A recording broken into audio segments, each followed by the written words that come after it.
শীতে মেনে চলে প্রথম শ্রেণীতে পড়ি। তাপমাত্রার পারদ, বাতাসে আর্দ্রতা বেশি থাকায় কয়েকদিন ধরে তীব্র গরম অনুভূত হচ্ছে।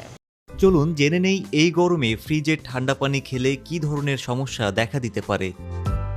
টনসিল, ঠান্ডা, কাশি, জ্বর। গরমের মধ্যে বাইরে থেকে ফিরেই সরাসরি ফ্রিজ থেকে ঠান্ডা পানি খেলে গলা খুসখুস থেকে শুরু করে ঠান্ডা লাগা পর্যন্ত অনেক আশঙ্কায় আছে। অতিরিক্ত ঠান্ডা পানি পান করার কারণে দেহের কিছু অংশের তাপমাত্রা হুট করে কমে যায়। বাইরের তাপমাত্রার সঙ্গে মানিয়ে নিতে চ্যালেঞ্জের মুখে পড়ে শরীর। ঠান্ডা পানি দাঁতের এনামেল অংশটাকে দুর্বল করে তোলে, তখন দাঁতে যে কোনো সংক্রমণের সুযোগ তৈরি হয়। আর ঠান্ডা পানি খাওয়ার ফলে দাঁতে শিরশির ভাব হওয়া খুবই স্বাভাবিক। ও গাঢ় রঙের পোশাক বা সিনথেটিক পোশাক এড়িয়ে হালকা রঙের ঢিলেঢালা জামা বাছাই করা উচিত। অবশ্যই বাইরে বেরোনোর সময় ব্যাগে পানির বোতলে স্যালাইন রাখুন।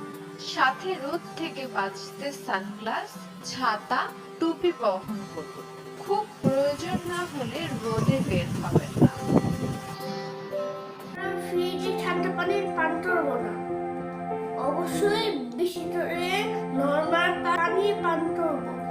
ভিডিওটি দেখার জন্য অনেক অনেক ধন্যবাদ। Bye bye.